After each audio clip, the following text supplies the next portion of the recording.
Afternoon, everyone. Happy Monday. So, yeah, we're going to be talking about Keir Starmer's statement yesterday, I guess. The statement itself I thought was very good. The manner of the statement, less good. But before we start, because we're basically talking about Labour really needed to take the fight to Reform UK competently, Reform UK have had their first live defection just before we went on air. Their first live defection. Danny Krueger, who's a Tory MP, an Etonian of course, born into extreme wealth and poverty, just the sort of person Reform UK like. I think Mike's clipping a bit. Don't tell me that. Well, we'll see. But the... Oh, okay. Hold on. Let me have a look. Put the gain down. Is that better? Again, as there's so many buttons, I keep not reading the instructions. Sorry. Hopefully that's fine. But, yeah, so Danny Krueger, a posh boy, rich, privileged, born into wealth, has joined Reform UK. So they're back up to 5 MPs. It's quite funny, I had a premonition of it as well, because yesterday I was trying to think about the Reform UK MP, and I was trying to come up with 5 names. And I was thinking, I'm sure they lost them and then they got them back. And I thought they're back up to 5 now. And they were back up to 5, were they? Because they've lost Rupert Lowe and James. It's because it was James McMurdoch. I thought he might have come back because he was cleared, wasn't he, of financial malfeasance. So I thought he might have been back. But anyway. He's not. So, but they are now back up to 5 because they've got Danny Krueger. And he's the first proper live defection because they've had sitting Conservative councillors defect. I think actually they might have had a couple of Labour ones as well. But they've had councillors defect. But that matters locally, but it's not really a big national issue. In terms of national issue, the National Parliament's the big issue. So they haven't really had any defections in the Commons. You wouldn't class Lee Anderson because he wasn't kicked out of the Tory party, but he had the whip removed and it didn't look like he was getting it back. So that wasn't a defection, that was more just changing party. Same thing with a lot of the others, you know, the likes of, for example, Nadine Dorries. There's a couple of others as well. They've had some former Tory MPs. But again, if they're ex-MPs, it's not so much a defect. You can call it a defection if you like, and sometimes, you know, it's perfectly reasonable too. But it's more just people changing their party. Like if someone leaves one, like an ordinary person like you or I, if we leave a political party and then join another, you could call that defecting if you like, but it's a bit strong a word if you're not like a sitting politician. But this is the first real one. He is a sitting Conservative MP. Now, I am just going to point something out here. For Mr. Krueger. I don't think he's going to win his seat at the next election as Reform UK. So either he's done a deal with Farage to chicken run somewhere safer, maybe he'll be the candidate for Barnsley South. Maybe he'll have to come up to Yorkshire. But nonetheless, he's not. I don't think he's. In fact, let me just go through. It's not even just the results, because the results at the last election, yeah, they could be completely different at the next election, but just the sheer numbers. So he's the MP for East Wiltshire. It's very conservative. It really is very conservative. If I tell you that, I mean, Reform UK finished in 4th place there, and it was a distant 4th place, right? Danny Krueger won with 16,849 votes. The next party was Labour on 12,133. So Labour were a good way back. 3rd place was the Lib Dems on 8,204. And then in 4th place, just behind them, Reform UK on 7,885. So, I'm looking at this. And when you look at East Wiltshire as well, and you look at the breakdown of the sort of voter types in it, you know, when you look at MRPs, and it to me, it's not one Reform UK are going to win. You know, it looks very conservative with a small c. So if anyone's going to take that seat off the Tories, it's probably the Lib Dems. You know, so he is absolutely going to need to chicken run somewhere or not care. Maybe he has actually just joined Reform UK for some other reason. But the reason he gave, he said he supported Robert Jenrick, but he doesn't think even if Robert Jenrick takes over the Conservative Party now, that he can overtake Reform UK. So Danny Krueger is suggesting to me that the reason he's joined Reform UK is because he thinks they're the winners, not for ideological reasons, although he is ideologically twinned with Reform. Remember, Reform UK are Tories. They're just like, imagine the Tory party if you removed what's left of their conscience, like, because there are some Tories who like have a conscience and they have a social conscience, right? They've been badly beaten down in the recent years, but yeah, there's a few. So if you take the Tory party and remove basically what Reform UK are, it's like the Tory party if you got them drunk. You know, if you removed all their inhibitions. Uninhibited Tories, that's what Reform UK are. So yeah, Krueger is a good fit for them. Any really nasty Tory is. But it seems, you know, what he's suggesting is he's joined Reform UK because he thinks they're the winners. In which case, doesn't that mean he still wants to be an MP after the next election? He ain't going to fight East Wiltshire then. That's you know,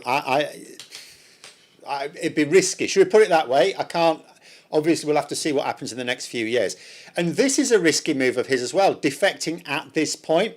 Now, there's a sense in which if you do want a tasty seat, if you do want to be able to get hold of a tasty seat at the next election, yes, you want to defect early to show you're committed. Do you know, it's a bit like, do you remember the last Parliament when Wakeford, he was a Tory MP, but he was a new Tory MP, 2019 cohort, red wall job, and he defected to Labour really quite early in the Parliament.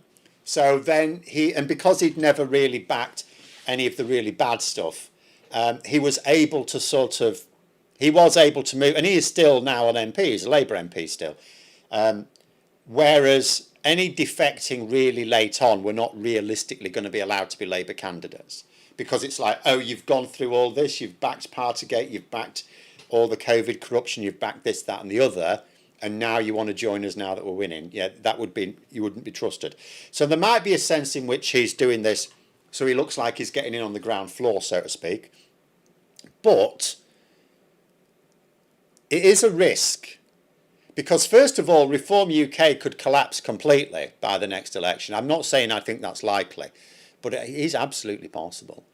And the second thing is, I don't think he's going to win that seat.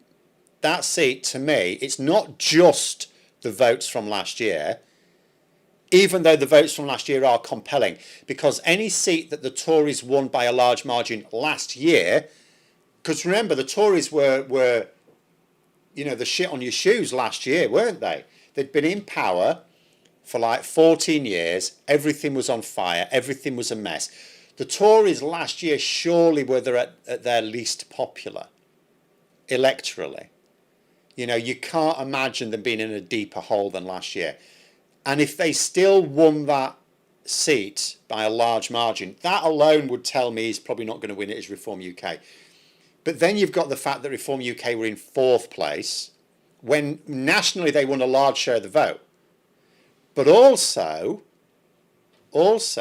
if you drill down and there's sites where you can go and find the sort of MRP data on individual constituencies for like the breakdown of types of voter, you know, like what sort of voter. It's not really Reform UK stomping ground. It's more the sort of place, if anyone's going to challenge the Tories there, probably the Lib Dems. So yeah, he's not likely to go there. But anyway, that's so Reform UK are having a good day today. They get to parade their first proper live national defection. There may be more coming. So Kemi Badenoch will be having a terrible day. No one knew about it apparently. He hadn't tipped anyone off.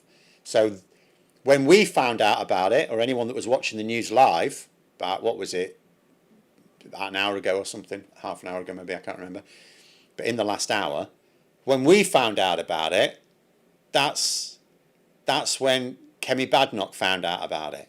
So she's now having to play catch up. So she's having a terrible day. Labour, I suppose, are having a mixed day, because the pressure over what Starmer knew about Mandelson is still carrying on, right? But at the same time, this Danny Krueger thing is probably bigger news. And, you know, then we can go on to sort of what what Starmer said yesterday. But before that, just a couple of comments there. Go and see. I miss Tories such as Rory Stewart. I mean, was he really a proper Tory, though? I mean, he's right wing. I mean, you know, he's conservative. But in terms of the modern Tory party, he's just not going to fit, is he? How is it that people are trusting Farage so clearly on the take and looks like a producer for Jim Will Fix It? Because they don't think that. I tell you what it is, right? They think that the Tories are dodgy. I would agree with them. They think Labour are dodgy, because again, you had, not only are they not talking about the stuff they're actually doing that's popular, which I've got another video out 1 o'clock again on the Workers' Rights Bill today, but, you know, the missteps, things like the winter fuel allowance and all that, and the disability cuts, that plays very badly amongst those sort of voters, right? I mean, you can't believe that Labour didn't think that would be a terrible move. But then you had all the confected stuff, you know, like the freebies and stuff like that. Then you had all that stuff with Rayner. Remember, it's not just about the thing that eventually forced her to resign.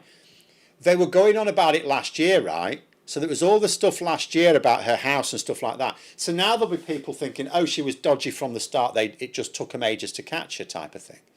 So all of this stuff inevitably just, you know, catches up with you. And it makes people think Labour are as dodgy as the Tories. So then Nigel Farage comes through the middle, and no one's calling out his dodginess, really. Like, Labour have done a little bit on the stamp duty thing, but they need to be hammering that more. But also, like, he gets a clean bill of health. Like, no one really points out his dodginess, or very rarely. Like, Keir Starmer's done it a few times in PMQs, but that doesn't get that wide an audience. But anyway, on to Starmer's thing yesterday, because there's good and bad about this. So this was Starmer's statement about the behaviour of the Tommy Robinson thugs on Saturday. So he said, and I approve of the statement, I just have a few issues with the way it was presented. It says, people have a right to peaceful protest. It is core to our country's values, but we will not stand for assaults on police officers doing their job, or for people feeling intimidated on our streets because of their background or the colour of their skin. That's a really important statement to make. It's not new either. Labour and Starmer have made this point before. My problem is they're not shouting about it enough. But anyway, carry on. It says, Britain is a nation proudly built on tolerance, diversity and respect. So that's drawing a clear distinction with Reform UK, remember, who are anti-diversity, anti-DEI, right? Our flag represents our diverse country. We'll never surrender it to those that use it as a symbol of violence, fear and division. So I like that statement.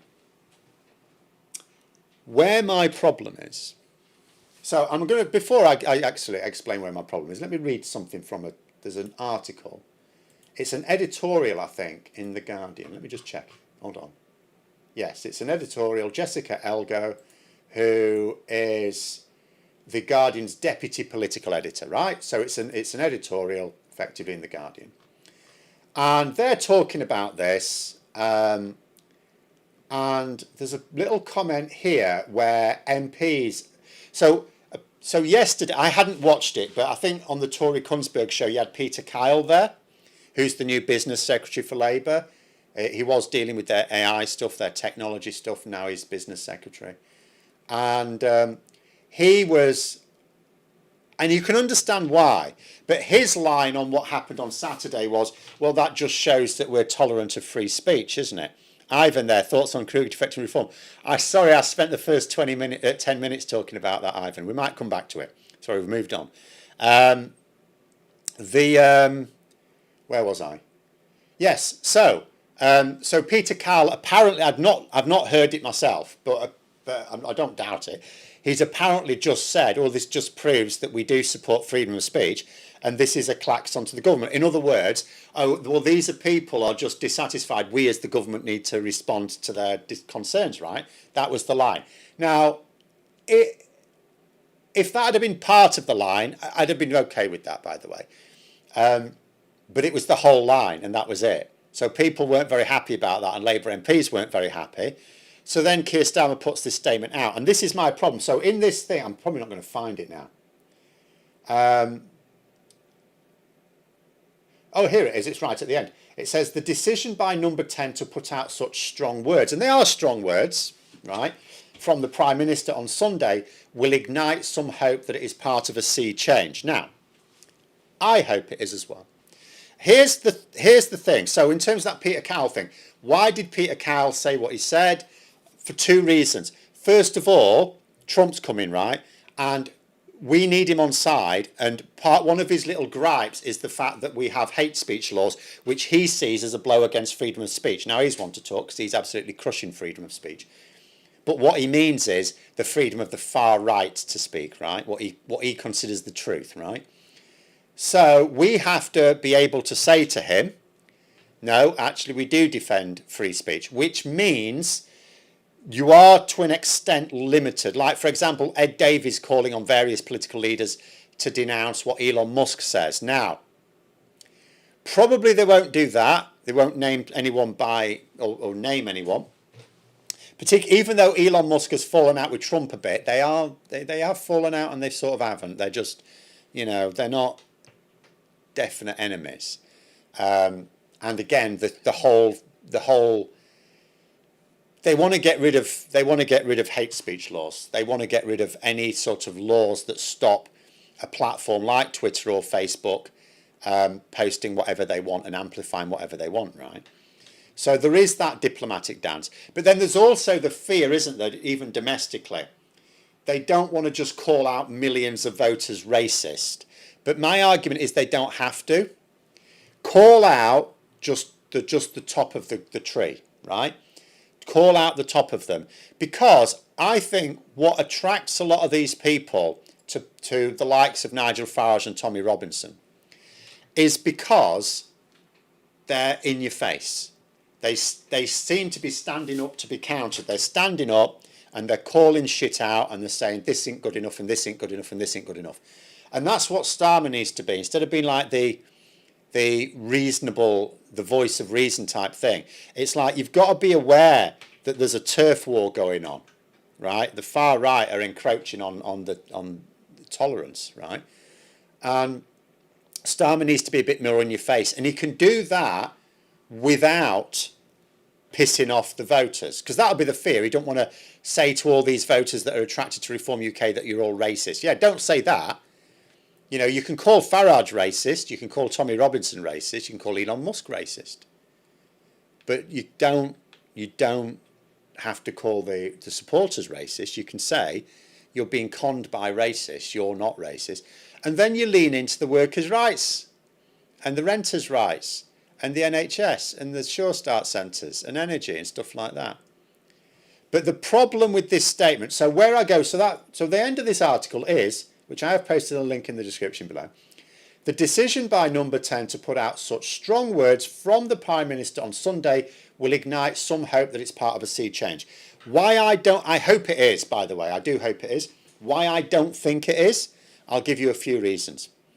First of all, if it was part of a sea change, that means it will have been discussed, right? It'll have been discussed at cabinet level, and within 10 Downing Street, right, we're going to have a different approach here, right?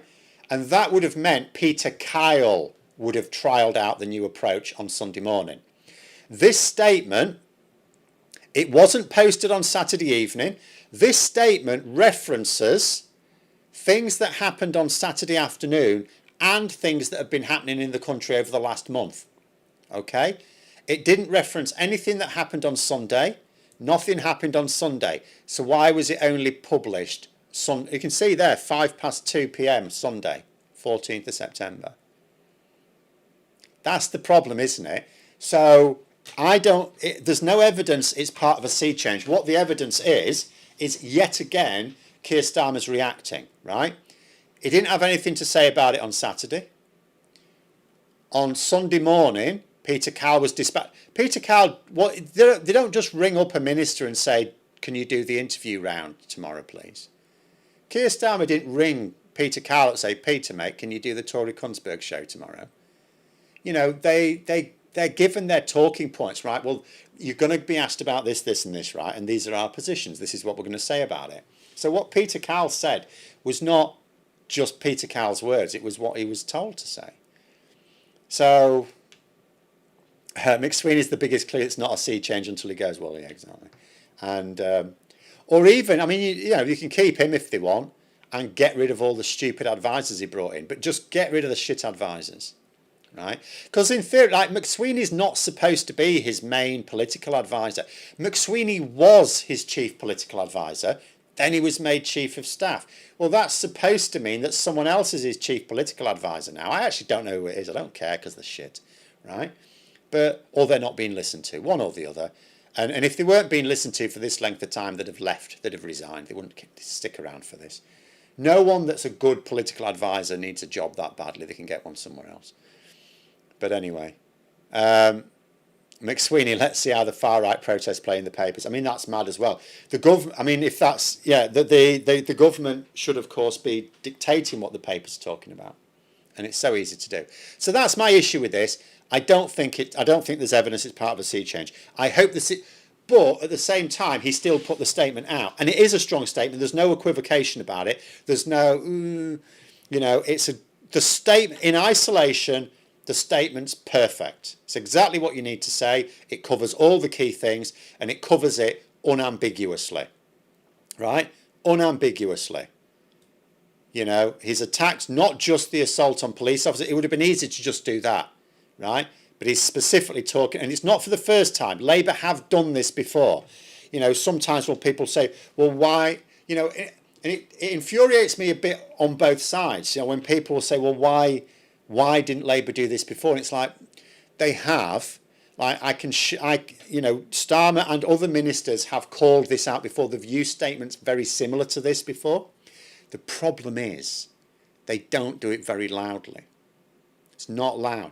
So, like, you might hear a statement like this in Parliament during a poorly attended debate. Well, that's not going to make it into the headline news. So unless you're paying attention to the live feed or actually listening to the debate, you're not going to come across it. You know, if it's like the odd throwaway statement, that doesn't work in politics. In politics, messaging is like a drumbeat. You can't just send a message. You can't just say a thing and then think, well, I've said it now. It has to be constant. You have to keep saying it. If you want to get a message to the public, you have to keep saying it. You have to keep repeating it constantly. That's why I say in an election, you can only have like 5 policies that you really push. They tried 6 at the last election, right? But they only plan to have 5 though. One of them sneaked in at the end. So you can only really have about 5 because even though you've got hundreds of policies, you can only really focus on 5 because you have to keep repeating them to get them through. They think people expect Nigel to be dodgy, aren't they? I'm not sure what that means, sorry. Think people expect Nigel to be dodgy, aren't they? I don't think the public do now. I don't think the public have priced in that Nigel Farage is dodgy and to hell with it. They think he's above board, which is why Labour should be pushing this stamp duty thing a lot more. A lot more. As well as other things. I mean, I wouldn't go too mad. Like you might have seen in the news yesterday that Nigel Farage has admitted that he basically put in a fault. He failed to declare. So he attended a MAGA fundraiser last year, I think it was, and he failed to declare it properly. I wouldn't make a big deal of that. He says he actually did pass the information to his office and his office just failed to do it. And I would say, and you know, I mean, I'm as cynical about anything Farage says as anyone. I would say something like that is not worth making an issue of. Because first of all, he has submitted information about his money-making schemes in America. It would, you know, why would he miss off one of them? Doesn't really make a lot of sense. And secondly, if he was doing it all the time, if there was like this mountain of examples of cases where he'd done this, I would make an issue of it. But if I will believe of some MPs that you can make that, because the thing is as well, Nigel Farage is a new MP, right, which means his office staff are new to this idea of declaring things. So it is actually perfect. If it wasn't Nigel Farage, if it was just some random backbencher, you'd probably go, you wouldn't make a big deal of it, would you? Because you just think, well, they're a new MP, their staff are new to the job, these things happen. So I wouldn't make anything of that. I don't know why the Guardian are bothering. That's not anything to make anything of. But, you know, if you ended up with like a massive stack of examples, if it was like, if he kept doing it, that you might be able to make an issue like that. But the stamp duty issue, because he's provably lied about that. He first of all lied and said he'd bought the house, then he said he hadn't, but then he said his partner had, but his partner can't afford to buy it. Oh, but her family's rich. No, they ain't. No, they ain't. They're living in a house which is worth as much as, like, where I used to live, Scunthorpe, which is like a red wall town, typical red wall North Midlands town. So it's not the most expensive place to live at all. And her parents live in a house that's worth as much as a nice semi-detached house there. A nice semi-detached house or a bungalow, not a mansion. They haven't got her parents. So see, now by saying that her parents are wealthy, is trying to claim that because you cannot say that she's independently wealthy, not wealthy enough to buy £1 million house, right? Because although the house is like it was like 900,000, but then she will have still had to pay stamp duty on it, just not as much as Farage would have had to, and there's like legal costs and stuff like that. So she won't have much change from £1 million after buying that house. She ain't got £1 million. Her parents ain't got £1 million to just throw at her. Where's the money come from? Labour needs to be poking at that, because that's an issue of legality. That's not even an issue just of morality, although there is a strong dose of it as well. That's legality. Right, now Labour cannot go, because that would be very improper, they cannot go to HMRC and say, we want you to investigate Nigel Farage. That would be an abuse of power, right? They're independent and they need to conduct their investigations independently. But there's absolutely nothing wrong with Labour constantly asking the question, why aren't you chasing that up? Right, Angela Rayner made a genuine mistake and she's not getting out of paying any tax. She's paying a proper whack of tax. Nigel Farage isn't. Why aren't you on that? But anyway, political messages dropping pebbles to a pond to create a larger ripples. One big splash doesn't do it. Well, I mean, a big splash would be better than what they're doing. They're just dropping like one pebble in now and then. But yeah, that's what you have to do. It has to be constant. Constant. Because no one is watching the news all the time. Most people dip into the news. So your message needs to be there when they do it. And the only way to do that is you have to constantly talk about it. Right? Constantly there. Keep it there. Keep it there. I mean, my 1 o'clock video is very much about the Employment Rights Bill. They've got a year and a half where they can just plug it all the time now. They're going to be chucking out the Lords amendments. You know, the Tories and Lib Dems in the House of Lords have tried to water it down, right? They're chucking that out today, I think. So you can talk about that. Why isn't Starmer talking? Let me just check, right? Why isn't Starmer talking about that?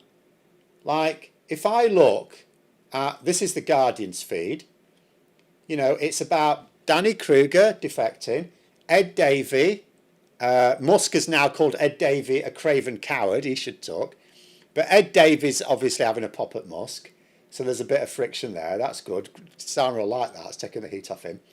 But in terms of Labour stuff, so Labour are announcing this new deal for modular nuclear reactors. Okay, great, nice. That's, and then it's Mandelson. Mandelson is the Labour news. Why haven't Labour come out and said, we're kicking the shit out of these amendments to the Employment Rights Bill? Why haven't they said that? Brian there says, I wonder if Farage trusts her enough to put the Clacton house entirely in her name, and no house is worth cohabiting with Farage. Well, I mean, the money didn't necessarily come from Farage either. It may have come from some rich mate or rich donor. It might have come from Richard Tice. Who knows? You know, but it didn't come from Laura Ferrari. That's what we know. We don't know where it did come from. But then if it did come from someone else, right? So if it's come from someone else, For the purposes of buying a home for Nigel Farage to use, here's the thing. So let's say Nigel Farage genuinely didn't pay a penny. Let's say it came from someone else, Richard Tice or just some random donor, right? Isn't that a donation? Isn't that a donation to Reform UK? If someone wealthy has bought a house for Nigel Farage to use for constituency purposes, isn't that a political donation? He hasn't declared it as such. That's why they should be pushing this. Labour should be pushing this really heavily. There's a lot of really good lines on this, and some of the media are happy to report on it. You know, the Times have been doing a couple of bits on it. Labour should lean into that. Instead of defending themselves over Mandelson, go on the attack. Go on the attack. Easy to go on the attack against the Tories. You know, if Kemi Badenoch pipes up this Wednesday, all he has to do is stand up 6 times and say, shouldn't she be keeping an eye over her shoulder to see if any more MPs have disappeared over to Reform UK? He could literally stand up and do that for every question. Kemi Badenoch has to think. Keir Starmer can say, Mr. Speaker, I think the Leader of the Opposition would be better served looking over her shoulder to make sure no more of her MPs have defected. You can say that to everything. The Tories now are absolutely, they'll be in disarray this week. They'll be easy to deal with. Reform UK. Nobble Reform UK. Link Nigel Farage with the people that are attacking communities and attacking the police, right? Link that with it. Link the workers' rights with Nigel Farage's desire to leave the ECHR. I say in my video at 1 o'clock today, we'll have to finish off quite quickly, sorry. You know, I said he could use the slogan when he's promoting the Employment Rights Bill, which we know is massively popular when people find out about it. You know, use the slogan, workers' rights are human rights. So you link now workers' rights with the European Convention on Human Rights, which is true because there are elements of the European Convention on Human Rights which are specifically workers' rights. So Starmer should link that as well. It's, as it says in the thing here, you know, even when he was saying that Farage is wrong to talk about leaving the ECHR, he was mostly talking about, oh, it'll cause some legal problems. Yeah, it'll cause some massive legal problems. But you need to communicate with people emotionally, don't you? So what's the emotional connection? People don't care about bureaucracy. Oh, it's going to cause some legal wrangles. We don't give a shit, right? Talk about how it's going to affect them emotionally.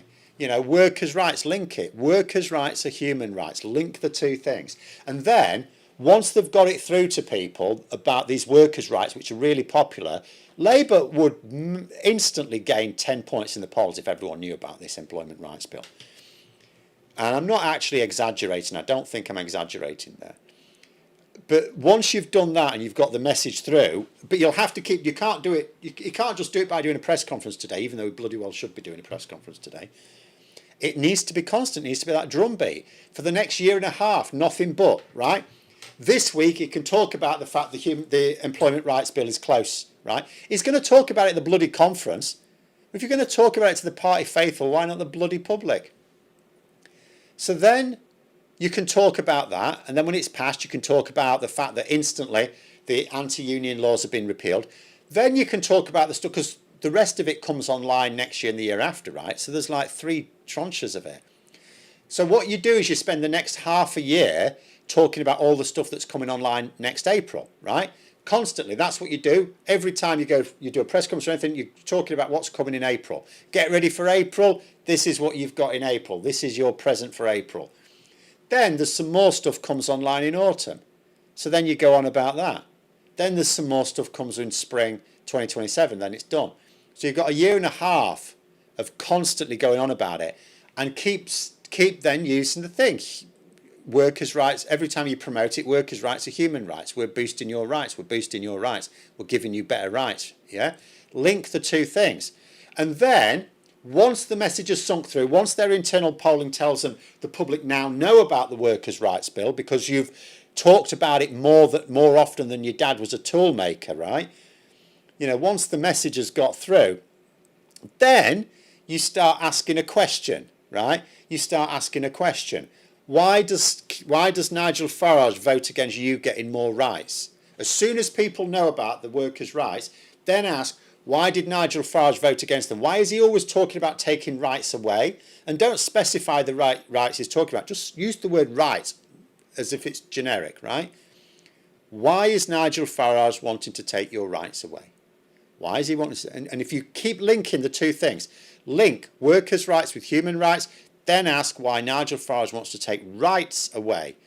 Okay? It would be very powerful. I don't understand how they don't see it. Like, I'm not saying politics is easy.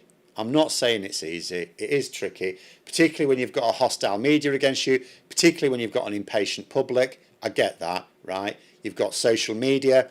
The biggest platform, some of the biggest platforms rather, are amplifying the hell out of right-wing talking points. It's not easy.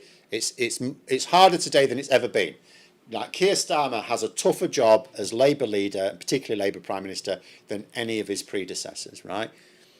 But it's a bloody sight easier than they're making it. But anyway.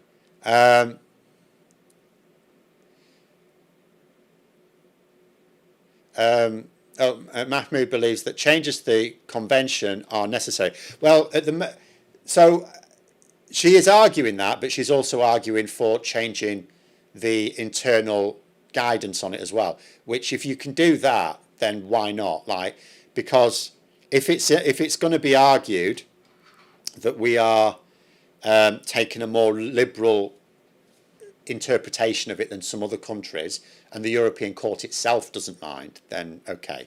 But the best way to deal with this, and if that's one of their tactics, that's fine. But the best way of dealing with it is to get people to see the benefit to them of these human rights, because they're taking it for granted.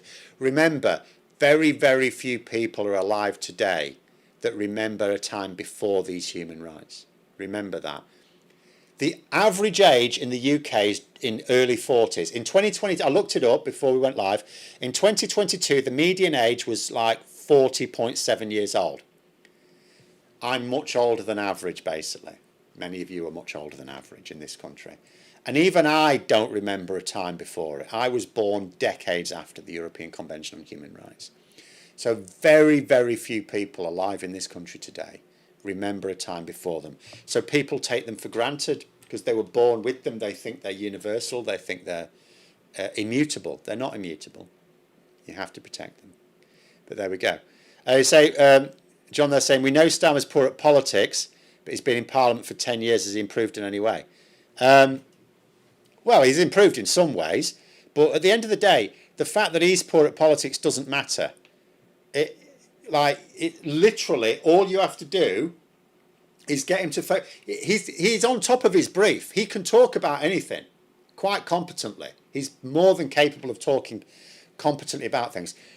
He's being misdirected. He is being misdirected.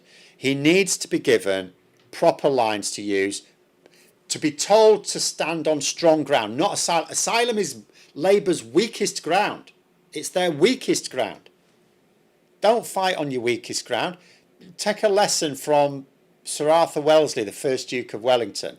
He was not considered as good a general as Napoleon, of course. Napoleon was the absolute dog's bollocks. But where Wellesley was considered brilliant was he was excellent at choosing terrain. He was able to choose terrain to maximise his chances. They need to do that. They need people who go, asylum, mate, shut up about it. Workers' rights. Workers' rights, always workers' rights. And then, as Max said, Max and I were talking about this on the Sunday roast the other week, and then if they try and ask you about asylum, just turn it into a workers' rights question. Oh yeah, absolutely, yeah. But a lot of people are overblowing it. Their real concern is about workers' rights. Just say that. Doesn't matter whether it's true. Who is going to say we don't care about workers' rights if they're a worker? No one, right? So that's what you do. Every question, it's like, oh yeah, they've got these concerns, but their real concern is about workers' rights. They're being screwed over. Right, we're addressing that. Let me tell you how we're addressing it. Just do that. Anyway, we've been going on for ages. Thanks for coming on, everyone. I've got to go off and feed the doggies now. Have a great rest of day, and until next time, I'll see you later.